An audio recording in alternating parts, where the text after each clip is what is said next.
السلام علیکم دوستو، ویلکم ٹو مائنڈ بلوئنگ دنیا۔ اوکے تو دوستو، ویسے تو ڈاکٹر کو مسیحا کہا جاتا ہے، لیکن لندن میں رہنے والا ایک ڈاکٹر ہارلڈ شپمین اپنے ہی 250 سے زیادہ مریضوں کو مار چکا ہے۔ ڈاکٹر ہارلڈ شپمین کو ڈاکٹر ڈیڈ بھی کہا جاتا ہے۔ انگیز بات یہ ہے کہ 24 سال تک ڈاکٹر شپمین لندن میں پریکٹس کرتا رہا اور اپنے مریضوں کو ایسے ہی شکار بناتا رہا اپنی درندگی کا۔ اس کو کئی بار ڈاکٹر شپمین پہ شک ہوا، کیونکہ جتنے بھی لندن کے ڈاکٹرز تھے ان سب میں سے سب سے زیادہ ڈیتھ ریٹ ڈاکٹر شپمین کے پیشنٹس پہ تھا۔ ڈاکٹر شپمین کے زیادہ تر شکار بوڑھی عورتیں ہوا کرتی تھی۔ شپمین یعنی کہ ڈاکٹر ڈیڈ 24 سال تک بچتا رہا، ثبوت ناکافی ہونے کی وجہ سے ہر بار پولیس کو جانے دیتے۔ ڈاکٹر ڈیڈ کا طریقہ واردات مورفین تھا۔ مورفین دوستو ایک ایسی ڈرگ ہے جو کہ دوائی کے طور پہ استعمال کیا جاتا ہے، لیکن اگر مورفین کی مقدار زیادہ دے دی جائے تو انسان اپنی جان سے ہاتھ دھو بیٹھتا ہے۔ ڈاکٹر ڈیڈ اپنے مریضوں کو درد کی نجات کے لیے مورفین دیا کرتا تھا، اور مورفین کی مقدار زیادہ ہونے کی وجہ سے وہ اپنی جان کھو بیٹھتے تھے۔ ڈیتھ کے پیشنٹس جب مر جاتے تھے ان کی موت کا کارن کبھی بھی مورفین نہیں لکھا جاتا تھا۔ ڈاکٹر ڈیتھ نے ہمیشہ مرنے کی وجہ یا تو بڑھاپا لکھی یا ہارٹ اٹیک لکھی، جس کی وجہ سے وہ ہمیشہ بچ جاتا تھا۔ وہ دن بہت قریب تھا جب اس ڈاکٹر ڈیتھ کو اپنے ہی گناہوں کی ہوئی سزا ملنے والی تھی۔ آخرکار کچھ ایسے واقعات ہوئے جس کی وجہ سے پولیس کا یہ شک یقین میں بدل گیا اور ڈاکٹر ڈیتھ اپنے انجام کو پہنچنے والا تھا۔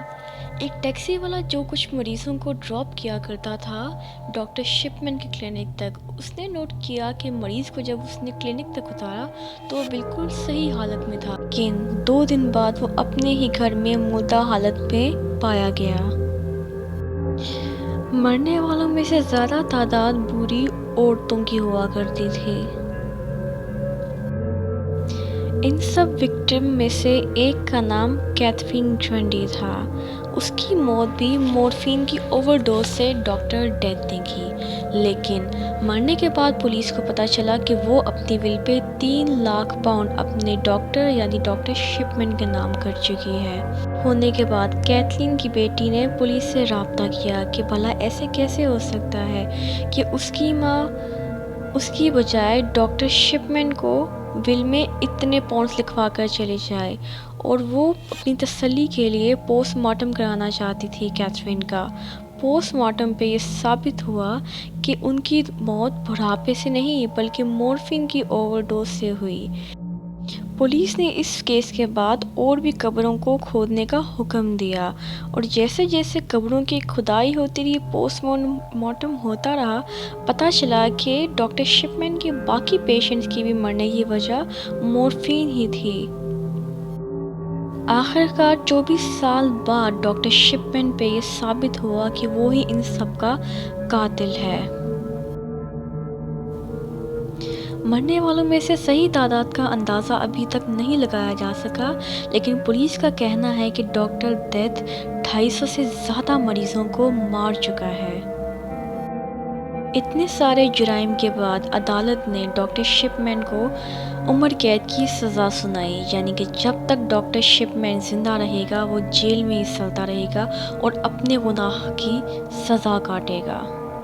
ڈاکٹر شپمین کے بچپن کے بارے میں بتایا جاتا ہے کہ وہ ایک بہت ہی ذہین بچہ تھا جو اپنی ماں کے بہت قریب تھا۔ اس کی ماں نے بہت محنت سے اس کو پالا تھا، جس کی وجہ سے ڈاکٹر شپمین نے بھی بہت بچپن میں محنت کی اور پڑھائی میں کامیابیاں حاصل کی، لیکن ڈاکٹر شپمین کی ماں کو لنگس کینسر تھا۔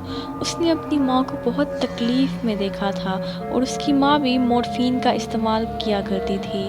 ماہر نفسیات کا کہنا ہے کہ جیسے اپنی ماں کو تکلیف میں نہیں دیکھ سکتا تھا، اسی طریقے سے جیسے ہی اس کے پاس کوئی پیشنٹ آتا وہ ان کو بھی تکلیف میں نہیں دیکھ پاتا تھا، جس کی وجہ سے وہ ان کو موت کے گھاٹ اتار دیا کرتا تھا۔ ڈاکٹر ڈیتھ اپنے گناہوں کی سزا جیل میں کاٹ رہا تھا، لیکن پھر ایک دن ڈاکٹر ہارلٹ نے خودکشی کر لی جیل میں پھندے سے لٹک کے۔ اگلی ہی صبح یہ خبر پوری شہر کیا پوری دنیا میں پھیل گئی کہ دنیا کا سب سے ظالم ترین ڈاکٹر ہارلڈ شپمین یعنی کہ ڈاکٹر ڈیتھ اب دنیا میں نہیں رہا۔ تو دوستو، مزید ایسے واقعات جاننے کے لیے سبسکرائب کریں مائنڈ بلوئنگ دنیا۔